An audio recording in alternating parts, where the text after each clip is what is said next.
കൊടകര കുഴൽപ്പണ കേസിൽ തുടരന്വേഷണത്തിന് കോടതിയുടെ അനുമതി. BJP മുൻ ഓഫീസ് സെക്രട്ടറി തിരൂർ സതീഷ് 24 നടത്തിയ വെളിപ്പെടുത്തലിലാണ് അന്വേഷണം വരുന്നത്. തിരൂർ സതീഷിന്റെ മൊഴി അന്വേഷണ സംഘം നാളെ രേഖപ്പെടുത്തും. അന്വേഷണവുമായി സഹകരിക്കുമെന്നും കൂടുതൽ വിവരങ്ങൾ കൈമാറുമെന്നും തിരൂർ സതീഷ് പ്രതികരിച്ചു. പോലീസ് ക്ലബ്ബിൽ നിന്ന് നാളെ 11 മണിക്ക് ഹാജരാവാനായിട്ട് പറഞ്ഞിട്ടുണ്ട്. പോലീസിനോട് പറഞ്ഞതിന് ശേഷം കൂടുതൽ കാര്യങ്ങൾ ഞാൻ പൊതുസമൂഹത്തിന് മുന്നിൽ നിങ്ങളെ മുഖാന്തരം ഞാൻ അത് അറിയിക്കാം. എനിക്കറിയാവുന്ന കാര്യങ്ങളും എനിക്കുള്ള തെളിവുകളും ഞാൻ നാളെ പോലീസ് ക്ലബ്ബിൽ പോലീസിന് ഞാൻ കൈമാറും. അപ്പോൾ പോലീസാണ് അത് തീരുമാനിക്കേണ്ടത്. അപ്പോൾ ആ തുടരന്വേഷണത്തിന് ഏതെല്ലാം രീതിയിൽ ഞാൻ പറയുന്ന കാര്യങ്ങൾ അവർക്ക് ഉപകാരപ്രദമാകുമെന്ന് വെച്ചിട്ടുണ്ടെങ്കിൽ അതനുസരിച്ചിട്ട് പോലീസ് ആ കാര്യങ്ങൾ നോക്കുന്നതാണ് എൻ്റെ വിശ്വാസം. സൂരജ് സജി തൃശ്ശൂരിൽ നിന്ന് ചേരുന്നു കൂടുതൽ വിവരങ്ങളുമായി. Sooraj, good afternoon. അപ്പോൾ കൊടകര കുഴൽപ്പണ കേസുമായി ബന്ധപ്പെട്ടുകൊണ്ട് 24 നടത്തിയ വെളിപ്പെടുത്തലിലാണ് ഇപ്പോൾ തുടരന്വേഷണത്തിനുള്ള ഉത്തരവ് വന്നിരിക്കുന്നത്. ആഴ്ചകളായി ഈ വെളിപ്പെടുത്തൽ പുറത്തുണ്ട്. പക്ഷേ എന്താണ് ഇത്തരത്തിലൊരു ഉത്തരവ് വരാത്തതെന്നുള്ള ഒരു ആശങ്കകളൊക്കെ തന്നെ ഈ തിരൂർ സതീഷ് ഉൾപ്പെടെയുള്ള ആൾക്കാർ നേരത്തെ പുറത്ത് പറയുകയും ചെയ്തിരുന്നു.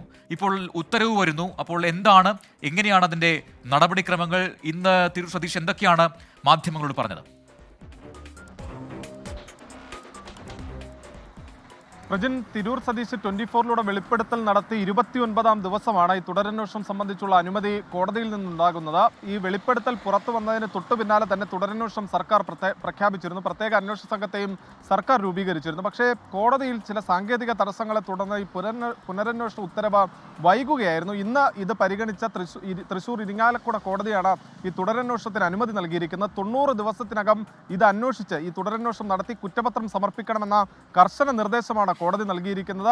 അങ്ങനെയെങ്കിൽ നാളെ, അതായത് ഈ അനുമതി ലഭിച്ച പശ്ചാത്തലത്തിൽ നാളെ തിരൂർ സതീശിന്റെ മൊഴി രേഖപ്പെടുത്താനുള്ള നടപടിക്രമത്തിലേക്കാണ് ഇപ്പോൾ അന്വേഷണ സംഘം കടന്നിരിക്കുന്നത്. നാളെ തൃശ്ശൂർ പോലീസ് ക്ലബ്ബിൽ രാവിലെ 11 മണിക്ക് തിരൂർ സതീശിനെ മൊഴി രേഖപ്പെടുത്തുന്നതിന് വേണ്ടി വിളിപ്പിച്ചിട്ടുണ്ട്. ഔദ്യോഗികമായി തന്നെ തിരൂർ സതീശിന് ഇത് സംബന്ധിച്ചുള്ള നിർദ്ദേശം അന്വേഷണ സംഘം കൈമാറുകയും ചെയ്തിട്ടുണ്ട്. പ്രജിൻ, ഇതുമായി ബന്ധപ്പെട്ടുകൊണ്ട് അന്ന് തിരൂർ സതീഷ് 24 നടത്തിയ വെളിപ്പെടുത്തൽ BJPയുടെ പാർട്ടി ഓഫീസ് കേന്ദ്രീകരിച്ചുകൊണ്ട് ഈ കള്ളപ്പണ ഇടപാടുമായി ബന്ധപ്പെട്ടുകൊണ്ട് ചർച്ചകൾ നടന്നു. ഈ പണം എത്തിച്ച നിലവിലെ കേസിലെ 1-ാം സാക്ഷിയായിട്ടുള്ള ധർമ്മരാജൻ ഇവിടെ എത്തി ചർച്ച നടത്തുന്ന സമയത്ത് സംസ്ഥാന അധ്യക്ഷനും ജില്ലാധ്യക്ഷനും ഉണ്ടായിരുന്നു.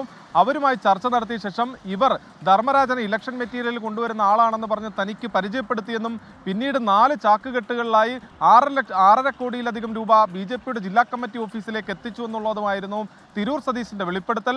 ഈ വെളിപ്പെടുത്തലിലാണ് ഇപ്പോൾ അന്വേഷണത്തിലേക്ക് കടന്നിരിക്കുന്നത്. ഇതിൽ ഏറ്റവും പ്രധാനപ്പെട്ട കാര്യം, ഈ പാലക്കാട് ഉപതെരഞ്ഞെടുപ്പിലെ തോൽവി എല്ലാമായി ബന്ധപ്പെട്ടുകൊണ്ട് വലിയ പ്രതിരോധത്തിലാണ് BJP സംസ്ഥാന അധ്യക്ഷനുള്ളത്.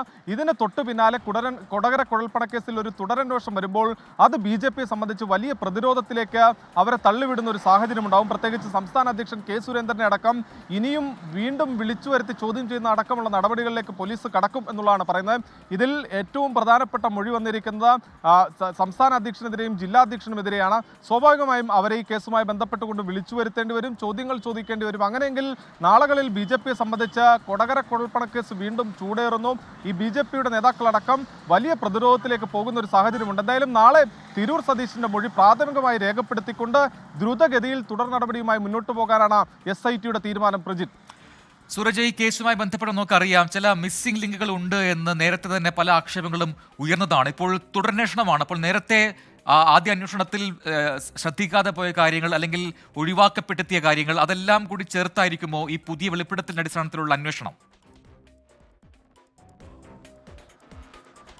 തീർച്ചയായും പ്രജൻ, ഈ കേസുമായി ബന്ധപ്പെട്ടുകൊണ്ട് നിലവിൽ ഈ K സുരേന്ദ്രൻ അതോടൊപ്പം തന്നെ പണം എത്തിച്ച ആളുകൾ ഇവരെല്ലാവരും തന്നെ ഈ കേസിൽ സാക്ഷിയാണ്. ഈ പണം എത്തിച്ച ധർമ്മരാജൻ ഈ കേസിലെ 1-ാം സാക്ഷിയാണ് എന്നുള്ളതാണ്. അതായത് ഈ കൊടകരയിൽ നിന്ന് ഈ പണം തട്ടിക്കൊണ്ടു പോകുന്ന സമയത്ത് ലഭിച്ച പരാതി, ആ പരാതിയിന്മേൽ നടത്തിയ അന്വേഷണം, ആ പണം റിക്കവറി ചെയ്യാനുള്ള ശ്രമം, അതിൻ്റെ ഭാഗമായിക്കൊണ്ട് ഇവരെ എല്ലാവരെയും ആ കേസിൽ സാക്ഷികളാക്കുകയായിരുന്നു ചെയ്തത്. പിന്നീട് ഈ കേസിൻ്റെ കുറ്റപത്രം കോടതിയിൽ സമർപ്പിക്കുന്ന സമയത്ത് ഇതിന് പിന്നിൽ കൃത്യമായ കള്ളപ്പണ ഇടപാടുണ്ടെന്നും അത് കേന്ദ്ര ഏജൻസികൾ അന്വേഷിക്കണമെന്നൊരു ആവശ്യവും ഈ അന്വേഷണ സംഘം മുന്നോട്ട് വച്ചിരുന്നു. പക്ഷേ കേന്ദ്ര ഏജൻസികളാകട്ടെ ഇതിൽ എൻഫോഴ്സ്മെന്റ് ഡയറക്ടറേറ്റ് അടക്കം വ്യക്തമാക്കിയത് ഇതിലൊരു കള്ളപ്പണ ഇടപാട് നടന്നിട്ടുണ്ടെങ്കിൽ പോലും ഈ പരാതിയുടെ അടിസ്ഥാനം എന്ന് പറയുന്നത്, ആധാരം എന്ന് പറയുന്നത് ഈ പണം തട്ടിക്കൊണ്ടുപോയതുമായി ബന്ധപ്പെട്ട കാര്യങ്ങളാണ്. അതുകൊണ്ട് തന്നെ തങ്ങൾക്ക് അന്വേഷിക്കാൻ കഴിയില്ല എന്നൊരു വിചിത്രവാദമായിരുന്നു ഇത് സംബന്ധിച്ച് എൻഫോഴ്സ്മെന്റ് അടക്കം മുന്നോട്ട് വെച്ചത്. പക്ഷേ ഇനി ഈ വിഷയത്തിൽ ഒരു തുടരന്വേഷണത്തിലേക്ക് പോകുമ്പോൾ പോലീസിന്റെ നീക്കം എന്ന് പറയുന്നത് ഇതിൽ സാക്ഷികളായിരുന്ന ആളുകളെ മുഴുവൻ പ്രതി ചേർക്കുക എന്നുള്ളതാണ്.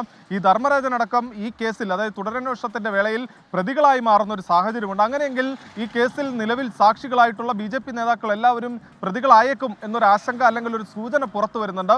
അത് BJPയെ സംബന്ധിച്ച് അത്ര സുഖകരമായ ഒരു കാര്യമായിരിക്കില്ല നാളുകളിൽ വരാനിരിക്കുന്നത് എന്നുള്ളത് തന്നെയാണ് നമുക്ക് ലഭിക്കുന്ന വിവരം. അതുകൊണ്ട് തന്നെയാണ് അതിവേഗത്തിൽ, അതായത് ഇന്ന് തുടരന്വേഷണത്തിന് അനുമതി ലഭിക്കുന്നു, അങ്ങനെയെങ്കിൽ നാളെ തന്നെ അന്വേഷണ സംഘത്തിന്റെ ആദ്യ യോഗം ചേർന്ന് തിരൂർ സതീശന്റെ മൊഴി രേഖപ്പെടുത്താനുള്ള അന്വേഷണ സംഘത്തിന്റെ നീക്കം അത് ഈ കേസുമായി ബന്ധപ്പെട്ടുകൊണ്ട് ഒരു നിർണായകമായ ഇടപെടൽ നടത്തുക എന്ന ലക്ഷ്യത്തോടു കൂടി തന്നെയാണ്.